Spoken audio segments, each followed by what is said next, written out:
कितने चाहते हैं ये हो आज के सेशन का टॉपिक इंटरेस्टिंग है, बिकॉज आज से पहले मैंने ऐसा कभी कुछ सोचा भी नहीं है, ना ऐसा कभी कोई टॉपिक किया है कि ऐसा क्या है जो हमें लाइफ में नहीं करना चाहिए। चाहे आप मेल हो, चाहे फीमेल हो, चाहे जॉब करते हो, चाहे बिजनेस करते हो, चाहे स्टूडेंट हो, कोई भी हो, लाइफ में किसी भी स्टेज पर हो, ऐसा क्या है जो हमें नहीं करना चाहिए।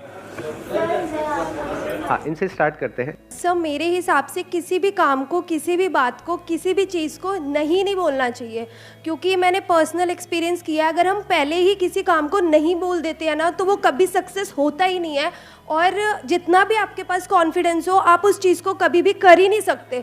तो पहले नहीं बोलना नहीं सीखना चाहिए मेरे हिसाब से। Based upon our past experience हमारे माइंड में कुछ बैठ जाता है जिसको हम बहुत स्ट्रांगली पकड़ लेते हैं और अभी से पकड़ना शुरू कर देते हैं, इसी एज से। यानी इस एज में हमारे माइंड में वो चीजें बैठने लग जाती हैं। बच्चों के माइंड में कुछ नहीं होता है, बच्चे बिल्कुल ब्लैंक स्लेट की तरह हैं, वहां पे ना हाँ लिखा हुआ है ना लिखा हुआ है। पर जैसे जैसे एज बढ़ती चली जाती है वो स्ट्रांग होता चला जाता है, और उसी की वजह से फिर हमारे कॉन्फ्लिक्ट्स होने लग जाते हैं। उसी की वजह से सारी रिग्रेट्स आती है, क्योंकि होता क्या है, बड़ी जल्दी हम ना बोल देते हैं। हो सकता है कोई बहुत बड़ी अपॉर्चुनिटी आई हमारे सामने, डिसीजन लेना था, लेकिन सुनने से पहले ही सामने वाले बंदे की पूरी बात हमने पहले ही ना बोल दिया। नहीं नहीं नहीं नहीं, नहीं। उसके बाद पूरी जिंदगी बैठ करके रो रहे हैं।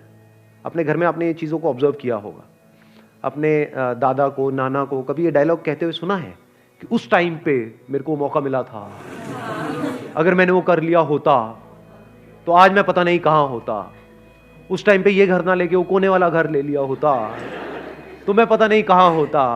पूछो क्यों नहीं लिया? क्योंकि जैसी वो अपॉर्चुनिटी आई तो उन्होंने पहले ही, सुनने से पहले ही, समझने से पहले ही ना बोल दिया। किसी और ने हाँ बोल दिया, जिसने हाँ बोला वो आगे निकल गया, जिसने ना बोला वो पीछे रह गया। तो अपनी लाइफ में कभी भी ये हाँ और ना को स्ट्रांग मत होने दो। अगर आप मेरे भी सेशंस को ध्यान से कभी सुनोगे ना या ऑब्जर्व करोगे, आपको एक क्लियर स्टैंड नहीं मिलेगा। और इसमें वो लोग जिनका माइंड बिल्कुल ही कॉन्क्रीट है, पत्थर के जैसा है। माइंड ना दो तरीके के होते हैं। 90% से ज्यादा लोगों का जो माइंड है वो पत्थर के जैसा है, उसमें सब कुछ पहले से ही फिक्स्ड है और कुछ नया अंदर जाने के लिए जगह ही नहीं है। उस माइंड में जो पहले से फिक्स्ड है, उससे मिलता जुलता कोई बंदा कोई बात करेगा, जैसे मैं कोई बात करूंगा तो कहेंगे हाँ हाँ बहुत बढ़िया बहुत बढ़िया बहुत बढ़िया, ये तो वैसे ही सोचता है बिल्कुल जैसे मैं सोचता हूं। और जैसे ही उससे अलग कोई थोड़ी सी बात करी जाएगी तो क्या होगा? गुस्सा आएगा, ये क्या बोल रहा है, ये सही नहीं। समझ गए क्या हो रहा है? इन माइंड्स को क्या कहो? पत्थर के जैसे माइंड है, सब रुका पड़ा है।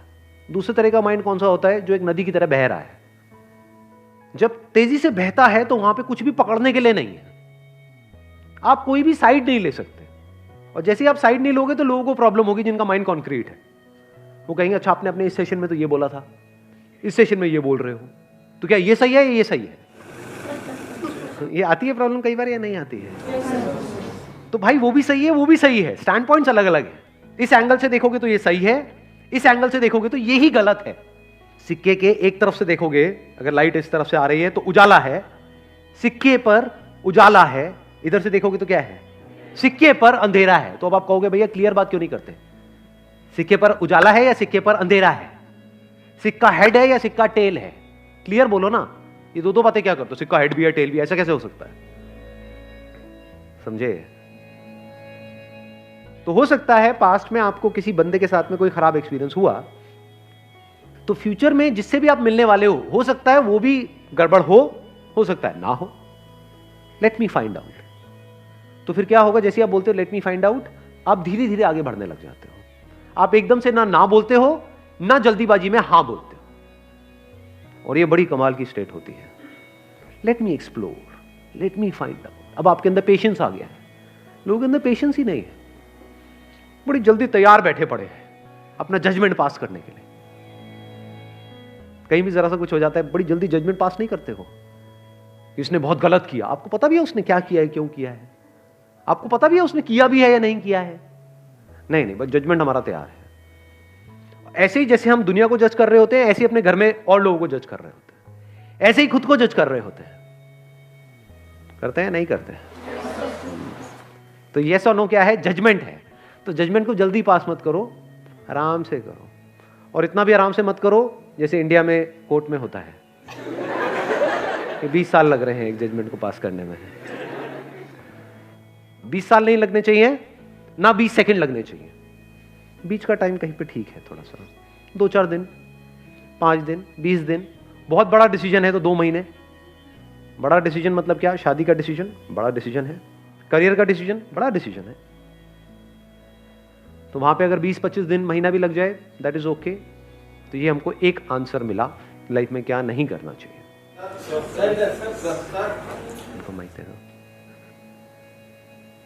एक्चुअली सर मेरे को लगता है कि हमें हमारे ऊपर पर्सनली सेल्फ डाउट नहीं होना चाहिए कोई भी काम करने से पहले।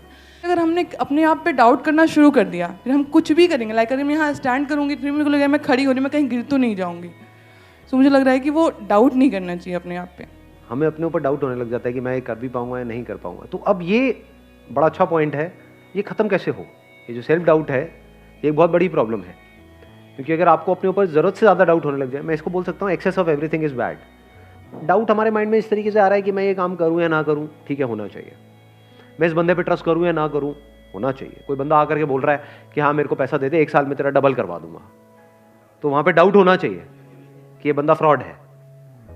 तो अब अगर ये सेल्फ डाउट आपको हेल्प कर रहा है तब तो बहुत बढ़िया है। अगर इस सेल्फ डाउट की वजह से आप अटक गए हो लाइफ में, ये सेल्फ डाउट इतना ज़्यादा बढ़ गया है कि आपने अपने हथियार ही डाल दिए हैं, कि आप कह रहे हो कि नहीं अब तो कुछ हो ही नहीं सकता, मैं तो कुछ कर ही नहीं सकती, मैं तो कुछ कर ही नहीं सकता, मेरे तो कुछ बस का ही नहीं। हाँ वो सब कुछ कर सकता है, वो अलग मिट्टी का बना हुआ है, मैं नहीं कर सकता। ये आने लग जाता है, नहीं आता है।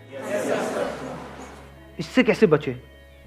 अंदर तक आपको ये पता होना चाहिए, अंदर तक, कि आप में, मुझ में, किसी में भी कोई फर्क नहीं है। Brain is brain, body is body. Brain is not your brain और माई ब्रेन। इस सच को देख पा रहे हो? सिर्फ ब्रेन में जो इंफॉर्मेशन पड़ी है वो अलग अलग है, बट जो ब्रेन है, जिस तरह से ब्रेन काम कर रही है, दैट इज सेम। उसमें इंफॉर्मेशन अलग अलग है। तो हार्डवेयर इज सेम, आंखें सेम है, शेप अलग अलग हो सकती है, बट जिस तरह से वो काम कर रही है, जैसे 2 कैमरास हैं अलग अलग कंपनीज के, तो बाहर से दिखने में अलग अलग हो सकते हैं, ब्रांड अलग अलग हो सकता है, पर जिस तरह से वो काम कर रहा है वो सेम है। जिस तरह से लाइट पड़ती है, मिरर पे जाती है, ये होता है, रिफ्लेक्ट करता है, फिर वो इमेज को कैप्चर करता है, वो सेम है, वो अलग अलग नहीं है। ऐसे ही जब इस सच को आप देख लेते हो, यू, मी और anybody, we as in humans, we are all same. Your brain is not similar to Einstein's brain, it is same. तो एक एनर्जी आती है अंदर से। अब अपना अपने आप को अंडर एस्टिमेट करते हो ना ओवर एस्टिमेट करते हो, क्योंकि ओवर एस्टिमेट भी जो खच्चर करते हैं उनके भी माइंड में ये बैठा होता है मेरी ब्रेन तो पता नहीं क्या है, आई एम तो जीनियस। वो भी खच्चर है, जीनियस खच्चर है वो। हाँ। और एक है जो बेवकूफ खच्चर है, वो क्या कह रहा है कि नहीं नहीं मेरी ब्रेन में ही कुछ कमी है, नहीं मेरे में कुछ कमी है। मेरे में मतलब क्या? अलग तरह की इंफॉर्मेशन अंदर डाल दो, वो अलग तरह से काम करने लग जाएगी ब्रेन। सिंपल है। जैसे कभी ऐसा हो जाता है कि जब लाइफ में मूड बहुत खराब होता है, यानी एक तरह के थॉट्स अंदर चल रहे हैं, एक तरह की इंफॉर्मेशन अंदर प्ले होती चली जा रही है ब्रेन पे, एकदम से आपने मेरा कोई सेशन देखा या कोई बुक पढ़ी या किसी और का कोई सेशन देखा, एकदम से सब कुछ बदल गया। तो क्या बदला है वहां पर? क्या ब्रेन बदल गई है? हार्डवेयर बदला है, सॉफ्टवेयर ही तो बदला है, इंफॉर्मेशन ही तो बदली है। पहले अपने अंदर ही अंदर कुछ और बोल रहे थे, अब कुछ और बोल रहे हो। आया समझ में? नहीं आया कुछ? अब कहां पे है सेल्फ डाउट बताओ? अब यहां पे ना तो इंफीरियरिटी कॉम्प्लेक्स है हमारे अंदर, ना सुपीरियरिटी कॉम्प्लेक्स है, कुछ भी नहीं है। ये मतलब मेरी ब्रेन और आइंस्टाइन की ब्रेन सेम है, आपकी ब्रेन और किसी की भी, any person you name it, जो भी पास्ट में हुआ या अभी है या होने वाला है, सेम है, कोई फर्क नहीं है। इसको सिर्फ ढंग से यूज करना है, समझदारी से यूज करना है, बस, और कुछ नहीं है। इनको देना माइक जरा। हाँ पीछे। मैं बस ये कहना चाहता हूँ कि हमें अपनी जड़ों को नहीं भूलना चाहिए, अपने पेरेंट्स, उनके एक्सपीरियंसेस। बहुत अच्छा पॉइंट इन्होंने बोला है कि हमको अपनी जड़ों को कभी नहीं भूलना चाहिए। देखो एक पेड़ है, किस बेस पे डिसाइड होता है कि वो पेड़ कितना बड़ा हो सकता है? उसकी जड़ें कितनी अंदर तक है। तो अगर हमको ऊपर बढ़ना है, ऊपर मतलब आप कह सकते हो बाहर, इस दुनिया में अगर बढ़ना है तो अंदर जड़ें उतनी ही स्ट्रांग होनी चाहिए। अगर अपनी रूट्स को हमने छोड़ दिया और ऊपर बढ़ने की कोशिश कर रहे हैं तो गिर जाएंगे, थोड़ा सा आंधी तूफान आएगा, दिखेंगे भी नहीं कहां गए। तो हमें क्या नहीं करना चाहिए, कभी भी अपने माँ बाप की डिसरिस्पेक्ट नहीं करनी चाहिए किसी भी हालत में। अपने माँ बाप के बारे में कुछ बुरा सोचना तक नहीं चाहिए, करना तो बहुत दूर की बात है। और कुछ लोग थोड़ा बहुत पैसों के चक्कर में पता नहीं क्या क्या कर रहे हैं। किसके साथ? अपने माँ बाप के साथ। कौन है माँ बाप? आपकी जड़ें हैं। और सोचो, आपको एक मजेदार बात बता देता हूं कि जो बंदा, अगर आपको पहचानना हो ना कि वो बंदा कैसा है, कि उस बंदे के साथ उस पर भरोसा करना चाहिए नहीं करना चाहिए, तो उस बंदे को ये देखो कि वो अपने माँ बाप के साथ कैसे बिहेव करता है। उसने अपने माँ बाप के साथ क्या किया।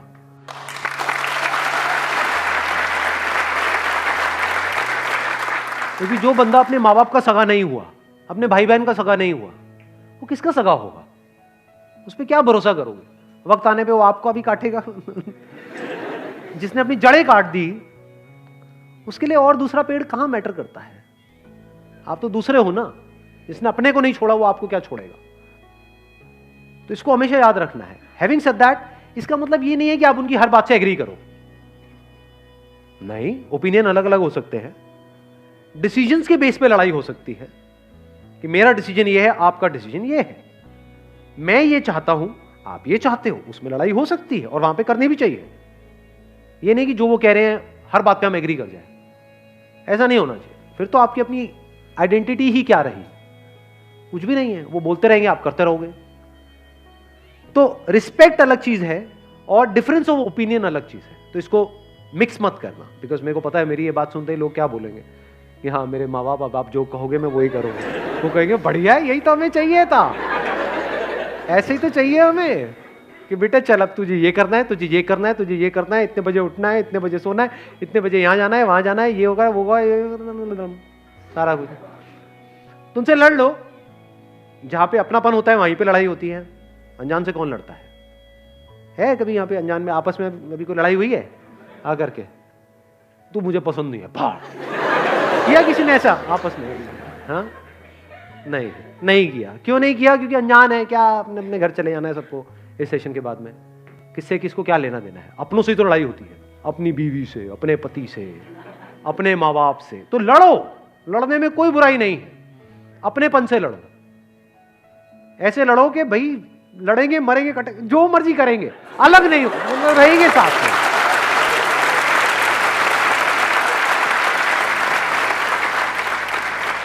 इसको इस तरह से भी कह सकते हो, आपस में लड़ेंगे, बाहर का कोई आएगा तो फिर हम एक हो जाएंगे, फिर नहीं छोड़ेंगे। या एक्चुअल में अगर कोई मुश्किल आएगी तो हम सब एक हैं। हाँ, आपस में हमारा चलता रहता है थोड़ा बहुत, उसमें कोई बुराई नहीं है। तो जड़ों को याद रखने का मतलब, जड़ों को ना भूलने का मतलब कि कुछ ऐसे लोग हैं आपकी लाइफ में जो आपको अंदर तक पता है कि ये मेरे अपने हैं। कैसे पता है? क्योंकि जब आपकी लाइफ का सबसे खराब टाइम चल रहा था तब भी वो आपके साथ थे, वो आपके अपने हैं, फॉर श्योर आपके अपने हैं। जब खराब टाइम में नहीं छोड़ा तो अच्छे टाइम में क्या छोड़ेंगे? और कुछ ऐसे लोग होते हैं, थोड़ा सा आपका टाइम अच्छा होता है, पीछे पीछे घूमने लग जाते हैं, आपके लारे लपे करेंगे, आपकी तारीफें करेंगे, आपको बोलेंगे कि हाँ तू तो मेरा भाई है, हम तो ये हैं, हम तो वो हैं। जैसे ही आपका टाइम थोड़ा सा खराब होगा आपको छोड़ देंगे, आपकी तरफ देखेंगे भी नहीं, आपसे बात तक नहीं करेंगे, एकदम पीठ कर देंगे आपकी तरफ। तो आप पहचान सकते हो ऐसे लोगों को। कुछ ऐसे लोग थे आपकी लाइफ में जब आप कुछ भी नहीं थे, या ये कह लो खराब टाइम चल रहा था, तब भी वो आपके साथ में थे। तो ये आपके अपने हैं। दुनिया इधर की उधर हो जाए, इनको नहीं छोड़ना है। चाहे घर अलग अलग हो जाए, देखना इसको भी ध्यान से समझ लेना। इसका मतलब ये नहीं है कि हाँ एक ही घर में रहेंगे जी, अब तो सास बहू आपस में एक दूसरे का गला काट रही है लेकिन रहेंगे हम एक साथ ही, ये नहीं कह रहा हूं मैं। चाहे घर अलग अलग हो जाए, यानी फ्लोर अलग अलग हो जाए, अपार्टमेंट अलग अलग हो जाए, आप यहां रहते हो वो वहां रहते हैं, या दूर भी रहते हैं, आप दिल्ली में रहते हो वो बॉम्बे में रहते हैं, दैट्स ओके। लेकिन दिल से हम एक हैं जी, मरते दम तक हम अलग नहीं हो सकते। That must be very clear. जिसके माइंड में ये क्लियर है उसकी जड़ें पक्की है। Wish you all the very best. Thank you so much for coming.